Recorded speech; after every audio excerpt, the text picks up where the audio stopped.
I'd like to start with a question for each of you, and then please at any time ask a question. But the first question I'd like to ask, because each of you has been involved in missions and M6, where do you see the future challenges in delivering medicine in the third world as things are changing? What are the things that now we've sort of accomplished, but where are we going and what are the challenges ahead? And if each of you would take a few minutes in talking about that. Start with you, John. Yeah, so in my particular geography, I'm in Central East Africa, so I'm in Rwanda. And right next to Rwanda, bordering us, is Eastern Congo and Burundi. And those countries have different challenges. And so I'll kind of focus on Eastern Congo and Burundi, and even related to that, the geopolitics in Rwanda. It's an area that's had chronic insecurity, genocide, and so there's very little trust in our region. So like doing bigger collaborative things I've found very difficult. And so kind of my strategy is to work more granularly with individuals and empower individuals who can be kind of in the driver's seat. That's for our particular region. So that's my kind of short answer to kind of the big barrier I see as lack of trust and solutions around it. So you'll hear more tomorrow. I'll talk about kind of a social enterprise approach to eye care in this particular region. Abe? So from my perspective, I think the real problem is... Abe, flip that on. All right, can you hear me now? No. Yeah. Yeah. How about now? Yeah. All right, very good. So from my perspective, I feel like the real barrier right now is the training pipeline. You know, it takes quite a while to train a skilled surgeon. And the barrier ahead of us with global blindness is huge. And if we're going to tackle that, we need a bigger team. So I feel like that's the real block at this point. Jeff? To me, I think it's really just economics. You know, countries that are developing well, like India, are really doing amazing, and China, are really doing amazing things reversing their blindness. Africa is a different order. I think that, you know, just the economic hardships, and it's just so difficult getting care to where the people are. The governments are a huge barrier. You know, we had a big press to the Ghanaian government, health ministers trying to give them more priority on eye care. And so they said, okay, well, then let's expand your residency programs from 6 residents in each program to 30. And there's no salary for the people who are teaching. There's no, they also made it based on other specialties. They said you can't come to a teaching hospital unless you're referred. And so all of a sudden there are all these residents with nothing to do. And then when people finish the residency, no one wants to go out into the hinterlands. The other thing that the government of Ghana said, oh, well, the blindness is all in these remote areas, where people are farmers and there's no care. So anyone who does a residency now, it's sponsored by the government, they have to give 5 years of service in a remote hospital. Mm-hmm. And so all of a sudden the interest in going to ophthalmology has gone way down, and so you're getting sort of a lower pool of people going into it. And then even in countries, Ethiopia, we're starting to see quite a few good surgeons, but the economics aren't there. There's no financial reward for them in the more remote areas, and they want to have their kids going to the best schools in Addis Ababa. So I think the biggest obstacle is really economic development, and if there's better, clean water, schools, everything in the more remote areas, it's all, everything's all tied together. And then, Stan Pletcher's here, one of the other big ones is just equipment and, cost effectiveness. And, everything has to happen, you can't develop a remote eye hospital in northern Ghana if you don't have a biomedical engineer who can keep the equipment working. And so everything kind of goes together, but I think it's the biggest thing is just economics. Yeah. And all of these countries, just recently I've been in a lot of conversations, the price of oil has gone up. And, the ability for just transportation has gone down. And so the whole kind of world situation, I think we need peace on earth and economic prosperity to really reach the last people. Bert? Well, I think that that's exactly right. The economic concerns, I mean, what he says, if, with $13 billion we could solve blindness, that'd be great. But why can't we get it? Why can't we do those kinds of things? Well, it's a heart problem. That's really what it is, I think, is we've got to help people have the heart to care for the poor. And, we have the same problem in Guatemala. Guatemala is supposedly the third country in the world for preventable blindness. Why is that? Because all the ophthalmologists are in Guatemala City. And nobody's out there helping me. There's nobody out there going to these places out in the country because they want to be in the city, because they can make money in the city. And so we got to have those people that have a heart for going out there and caring for that. And how do you instill that in someone? That's a real hard thing to do. If I get interject, also having them get paid to go there. Absolutely, I mean, if they, they could leave their family for a week if they made the same salary they made in Guatemala Absolutely. City going there. And, we have a whole lot of people with these AI IPOs coming up who could, Mackenzie 100%. Scott or, Well, we'd love to, find a way, because that's the thing. They're not going to go unless they can make the money. I got a retina specialist that's coming to Puerto Barrios, and he will not do patients. He has to be paid for that. And I said, well, can't you do something? He said, well, I got a family. I've got, and every one of them is like that. And so it's a real, how do we fix it? Is they got to have a heart for it, but they got to get paid for it too. And they got to have a desire to take care of those people. Where do you get that? Well, it's through Jesus. And, how do we get Jesus in there? And you can't say the name Jesus. When Dan and I went to Bethlehem and we're on the West Bank, they said, you can't talk about Jesus there. Of course we did. But that's the thing. You got, that's where it all's got to come from. And as God works, God can open the doors, and that's what we've got to be praying for. Steve? It's interesting to hear everyone talk, because as you asked that question, things came to my mind: training, economics, and heart. Those three things together. You can drill down on each one of those, but having adequate trainings to provide quality care. The economics, people do need to earn a living. We all earn a living. And even our missionary doctors who are out, you're earning a living, and you're being supported by others. But there has to be an economic model that makes it possible for the doctors in these countries that have the greatest needs to be able to support their family, and we need to recognize that. But then they've got to have the heart as well, and we've heard that now several times. And it's really a shame when you have great need and you've got all 10 doctors in that country in the city taking care of the top 5%. And that happens. But we do see models that work in other ways, and I think these things can work together. You have good training, you provide quality care. Where we were in Indonesia, we were 5 hours out of the capital city in the jungle. We had people, as we developed a good reputation, people were driving 5 hours out of the capital city into the jungle to get their cataract surgery. So M6, phaco, anything else that we could provide.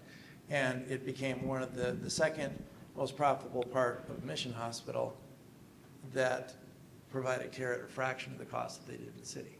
So all three things came together. Good training, the economics were there. It wasn't the doctor working with me wasn't making a killing, but he was willing to live on that. and he had a heart for doing it. So it is possible, hard to reproduce on a massive scale, but I think those are the three elements that I would touch on as well. Those are great answers. I asked the question really kind of selfishly because I do feel like things are changing in a lot of ways. I think in some ways we're still doing missions much like we did 100 years ago. And with some of the newer computerized techniques, there ought to be a way, and I'm hoping our society, I really hope our Christian Ophthalmology Society will start to address some of these of coordinating mission efforts so that it would be easy. And I think C organization is doing some of this where you could look on a computer screen and see who's operating in Guatemala and what supplies do they have. And so you don't have to reproduce the wheel as you go to a place. The other thing that I think is really important is developing, and I think as our society, I'd love to see us think about developing supply chains, because one of the big problems is we can get donated supplies as American doctors, but if you train somebody to operate in Africa, they may not be able to get the supplies they need to do the surgeries unless they're getting paid. And so I've often dreamed about developing things where we can employ people working in an area to make drops or make IOLs. Fred Hollows is a guy I saw many years ago in Eritrea. He had an IOL factory in Eritrea, but they make them for $10, I think, there. And so I think those kinds of developing an economic model where we can employ people to develop and make things takes a lot more brain power than I have. Any other questions from the group before we go on? On that note, where do we access these $11 kits? Can you have them to the United States and take them with you? Can you have them shipped to other countries? How do you access that? Oral Lab will ship it to the countries. They're very good at organizing it. We order them through Oral Lab, which is in Madurai, India. And I can give you the address. It's you have to do a minimum of 500 to get that price, but they're fantastic. They ship them. Well, what do you guys use in Rwanda? Same. Yeah, absolutely. There's a question over here. Jeff, I was wondering, you talked a lot about... Hold on. We gotta do this. It's John Kempen, who's also... John, where are you now? I guess I'm just in transition. Okay. But he's been amazing in Ethiopia. Yeah. Shout out to John Kempen, who's the only uveitis specialist in sub-Saharan Africa, and really did amazing things in Ethiopia. It's been an honor to work with you, man. Yeah, well, thanks so much, Jeff. I was wondering if you could just tell us, there must have been some very important organizational aspects about raising up cure blindness over the years. Could you just say a few words about that? Because we're all very interested in inspiring things, and rightly so, but it takes a lot of diligence and so on. And do you have sort of 5 top points about people who are seeking to develop programs? I think the key word is passion, and not people who will not ration their passion. And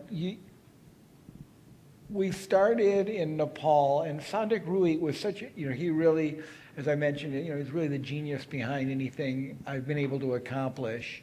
And figuring out the use of human resources, but also rewarding people within the program. Of our first 20 people in our core, there were 3 doctors, myself, Sandak and Rita, but the other 17 kind of support people, everybody from who cooked at the eye camp, the people who cleaned. That whole core team stayed together for more than 25 years. Wow. Before we lost a single person. And that was a driver who ended up going to Hong Kong. So I think having everybody who's part of the team feeling important.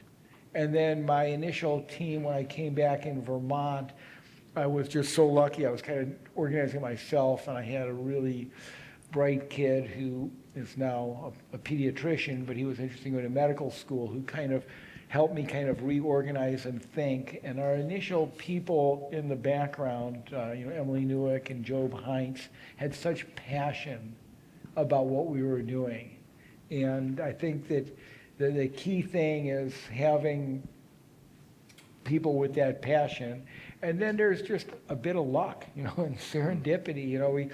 We ended up through the climbing world having a North Face did a feature movie with myself. It was a couple of sort of famous climbers now, North Face athletes, Conrad Anker and Jimmy Chin, and they came over to one of our outreach climbing camps, and we had a movie, and they got Lisa Ling, who became a big media star, to kind of come along and narrate. And that one thing just gave us a bit of publicity. Then we had, a friend from Oxford, Nick Kristof, writes for the New York Times, and he wrote a bit. Yeah. And it sort of snowballed a little bit. We had that led to a thing from 60 Minutes. And so a lot of it was just getting the publicity from a neutral side really helped a lot with the fundraising. But I think the biggest thing was just finding people with passion who were, and making everybody on the team feel important. Yeah. Hi, I'm Dan Graydon. While you're touching on the history of Tilganga, I'm really interested to hear about that. A few of us in the room have been affiliated with Christoffel Blinden Mission over the years, and I know Steve has. Albrecht Hennig.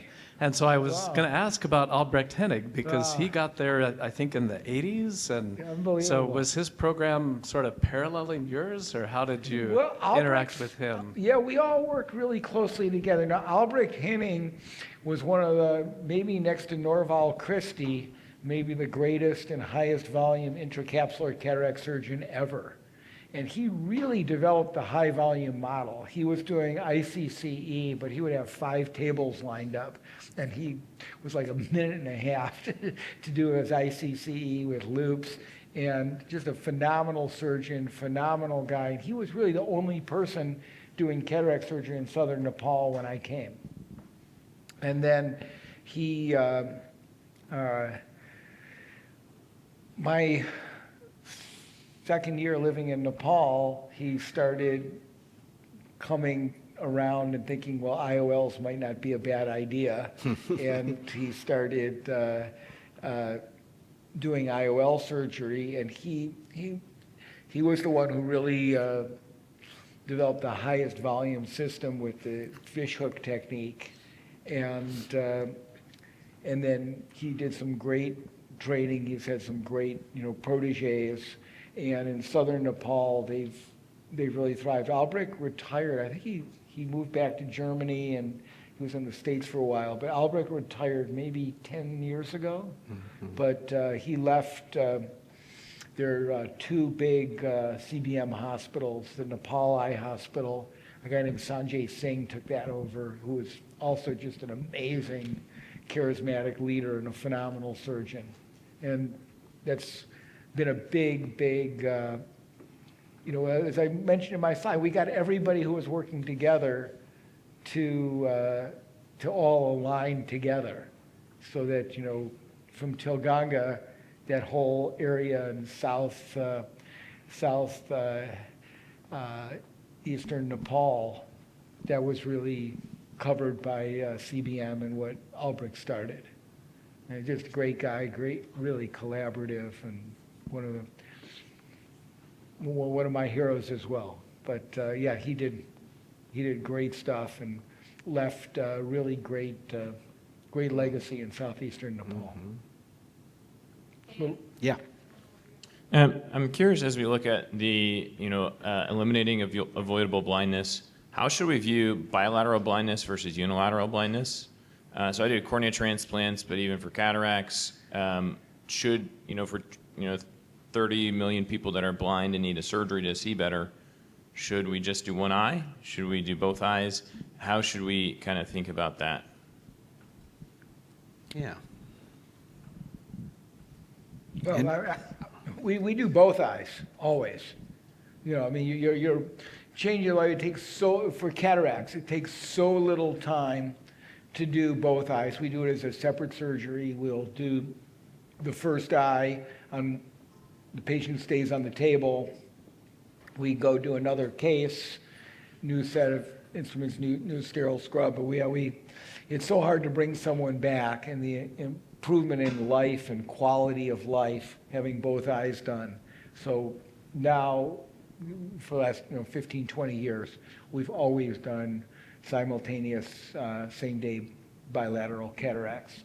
Corneal transplants are something different. You need so much follow-up. There's so many other issues, and I've never done a bilateral corneal transplant except 4 cases where I've had retinal blindness and a normal cornea in one eye and corneal blindness in the other. Oh. And I've done a transplant from the retinal blind eye to the corneal blind eye and switched corneas on a patient. Mm-hmm. I've done 4 of those. Other than those 4, I've never done a bilateral corneal transplant.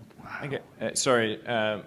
Part of my question would be, like, how does that determine who should get surgery? Say, you can do 200 cases in a week, or your outreach. Should that be an evaluation as far as, okay, you have hand motion cataract, but your other eye is seeing well? Where does that play as far as your decision making? Well, you use the word should. I mean, I think everybody who needs cataract surgery should get surgery. That's what we should do for our world. Fortunately, where I work, I was always working with local teams and where things go on. So we try not to leave anybody who comes in who can benefit from care. And, that's a difficult thing when you're looking at a scarce resource. The time I face that situation is, there's no eye bank in Tanzania. There's 1 corneal surgeon. I'll come over with 12 corneas. We'll have 40 people who are blind who need surgery. How do we decide who gets the cornea? And that's a tough moral question. It's a tough individual question. With cataracts, fortunately, we've reached the point in our systems that it's been, back, 30 years ago with Dr. Ruid in Nepal, we would occasionally have someone, you can count fingers at 8 feet. Your vision's not that bad. Come back next year, and we wouldn't get to them. But we've progressed to the point where with cataract surgery, we always have enough supplies, and we can accommodate pretty much all the cataract patients. I think striving to get a system where that works. But still with corneal blindness, we unfortunately still have to make that decision the really hard decision of who gets the cornea. What do you think, John? Steve, do you have something to add there, Well, I Bert? was going to say, I think it depends somewhat on your context, and in a system that's set up like that, it's phenomenal, and you can do that. I think maybe what you're asking, let's say you're on a short-term project, you're in a remote area, your team's going to be there for 2 weeks, you've got 600 people who need cataract surgery, you've got resources for 200, what do? I say you do 200 one-eyed, do one eye of 200 patients rather than 100 patients, both eyes. That's kind of the philosophy if you're in a limited situation. Yeah, It's I an agree. ongoing program. Yeah, I agree. Yeah, I mean, that, you try to get the most people seeing. I think that's probably the gist of what you're getting at. But better, all of our short-term trips are great, but better is to develop long-term programs that are ongoing and continually working even when we're not there. Dan, Wendy talking. Yeah, Wendy. Hi, I work long-term in Gabon, Africa, and I was just wondering if those cameras for ROP screening are available for others to acquire. Well, I'd love to talk about it. We have our program called No Blind Babies, and we are they available? I mean, you would need to have. We would love to assist and partner, but you would need to have the retinal specialist who can interpret the photos and the money to purchase the. We don't have extra cameras to give out, but they're not that expensive. They're sort of So $35,000. we currently do our own ROP screenings, but it requires the ophthalmologist to do the exam. So if you're seeing the same thing with a camera image, but we don't have any fellowship-trained retina specialists. Well, whoever is currently doing the exams, it's so much easier. The image is so much better. And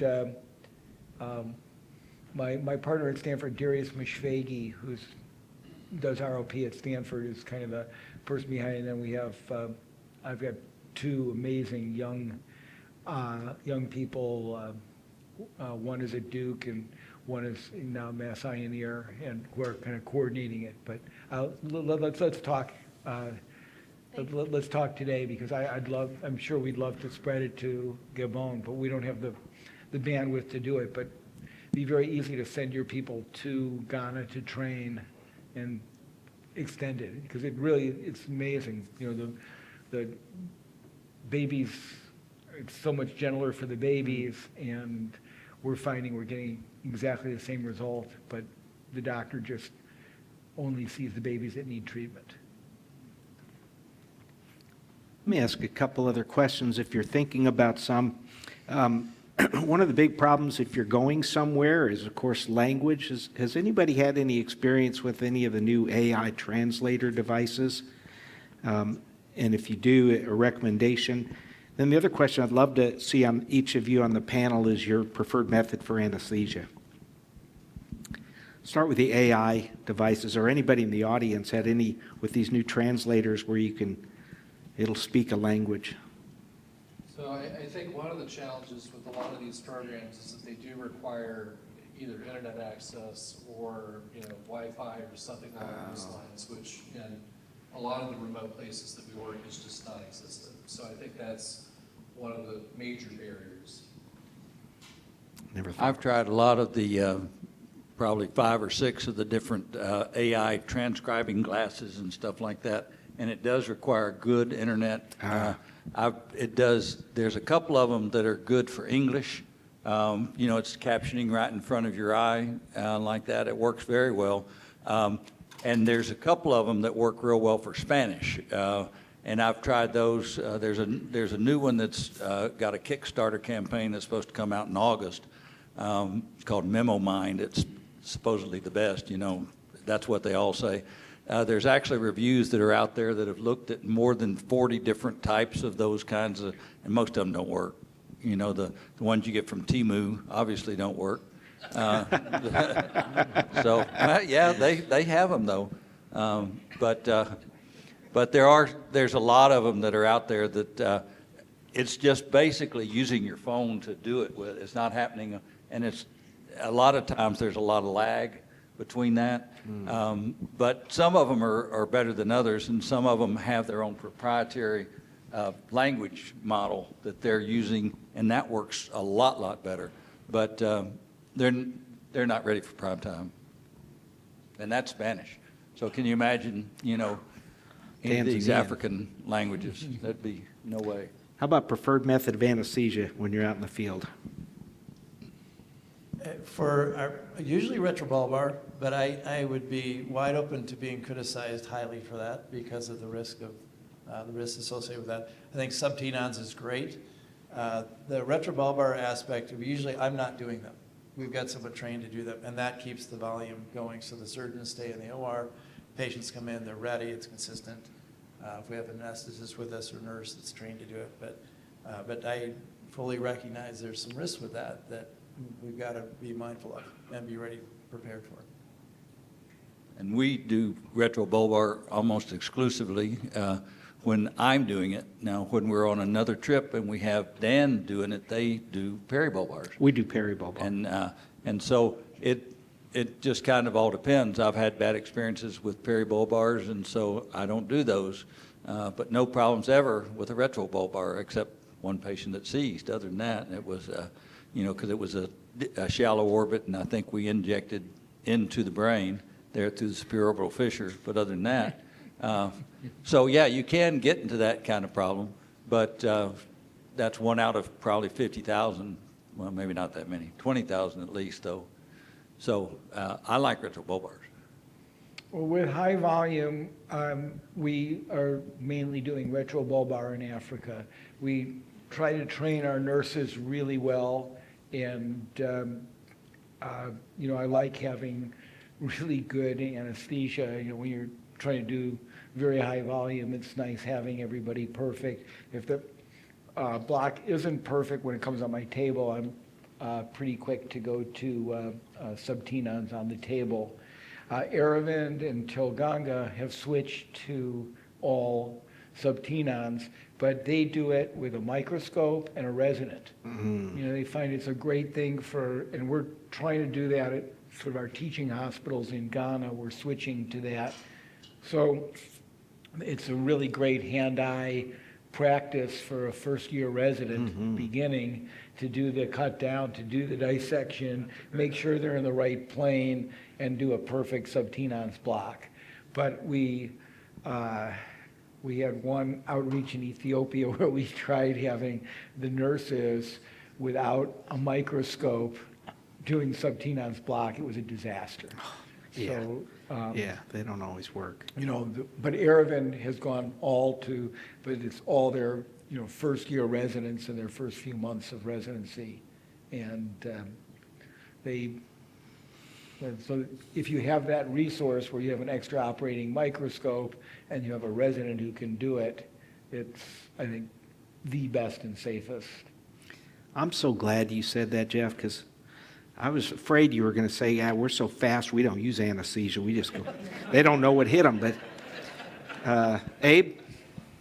So for me, in the field, I definitely prefer retrobulbars. It's just really helpful to have the absolute aphasia that you're going to get with one of those. For the ones that I do, back home with a high-quality microscope, I'm almost exclusively subtenon. In fact, I think the last patient that I did a retrobulbar on for anything in the States was probably 3 years ago. It was a patient with nystagmus. So there really just wasn't another way to get that done. John? Yeah, we use a mix of all three depending on the setting. So our residents, I'm pushing subtenons, so the residents are doing subtenons blocks. Residents unsupervised, are doing peribulbar. On a camp with someone who's really experienced, we'll still do retrobulbar if the person doing it is experienced. If the residents are doing it, we'll still just have them do peribulbar on a camp just to be a little safer. Yeah, we've changed our technique now to retrobulbar, but we're using, Dr. Recco gets us with hyaluronidase, so we only use 3 cc's and we can push that in and almost don't need a ball. It's so soft anyway, we can do that pretty quickly. Yeah, hyaluronidase with adrenaline and your lidocaine gives you a really nice block. Really nice. Yeah, Jean. Thank you for your presentation. I really appreciate each one of you and how you come from different backgrounds. My question is for the cataract surgeon that wants to go into the mission field short term, and they are having to learn M6, and it's a difficult procedure to learn. And then what is their trajectory? How can they who can they work under? I heard someone say hundreds of cases before they do their own mission. But is there, so one is, what would you recommend for the trajectory for someone wanting to learn M6 and wanting to go into, let's say once a year, go on a 2-week mission and go back to the same place every year? What their trajectory is to become competent, who they can work under, and what you recommend for those people, because they have the passion, they want to do it, but it's a multi-step process. Great. Yeah, so I can speak a little bit to this one. So, as you know, there are tons of wet labs out there, and then there are a relatively limited number of level 2 type, like the VOI or C type courses out there. And getting into those is a challenge. It requires a lot of planning. But I think, kind of like I was talking about the training gap, there's sort of this gap where, when you're between case 40 and case 500, there are a lot of teams that, oh yeah, call us back when you got 500 cases under your belt. We'd love to have you on our team. And the trick is to find teams that are friendly to trainees and friendly to residents. So they do exist.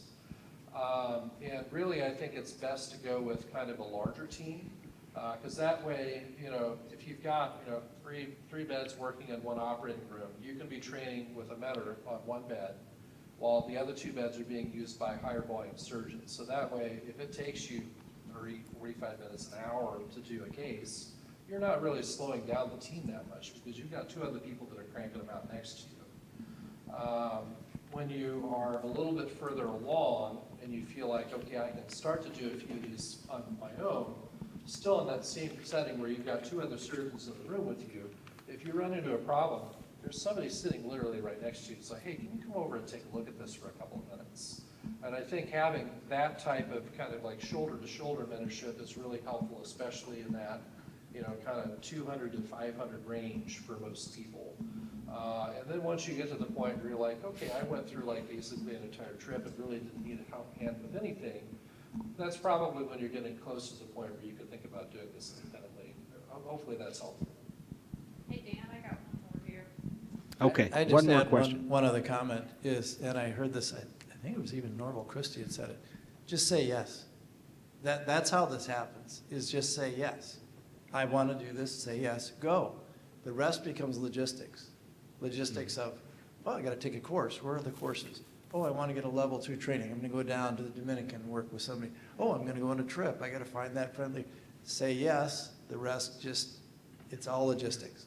Until you say you're the biggest barrier, I'm not you particular, but we are all our biggest barrier to doing this, because we're saying, yeah, I'd really like to do that, but. Just say yes, and the rest will start to flow, and you'll naturally seek out what you need. So that would be my. There are also a couple of hospitals in India where you can pay to take a 1-month or 6-week course.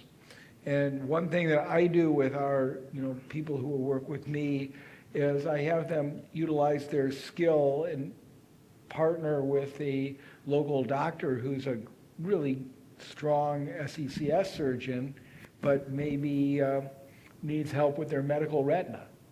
Or maybe they're trying to transition to phaco. And our doctor will come and sit with them while they do 5 phacos a day, and the local doctor will sit with the American while they do 5 sutureless extra caps a day. Yeah. And so you're really creating a bond and skills, and having the really good local doctor teach you and supervise while you're gaining those skills. 100%. I want to add, too, there's an organization called CSEE, and I've been working with Rachel Tennant, who they're doing an online or a computer thing where you can go online and look at all the projects, and they'll list projects that are for level 1, level 2, level 3, and that's what we're trying to get, where you can find a project that's appropriate for you with the right kind of proctors, and so that you can enter in, and hopefully that'll make that barrier a little bit lower. So anything you'd add, Stan, on that? For training, the vision outreach. And vision outreach, yeah, with Roger Cabe out here. We've got time for one more question. I hate to bring this short, but we need. I feel bad taking the last question. This is kind of a technical question about the Rexis. This has been a very inspiring talk. I just did a black cataract in my hospital on Friday, and like 25 minutes into phacoing, I was like, man, I wish that I knew how to M6, and this would have made this surgery a lot easier.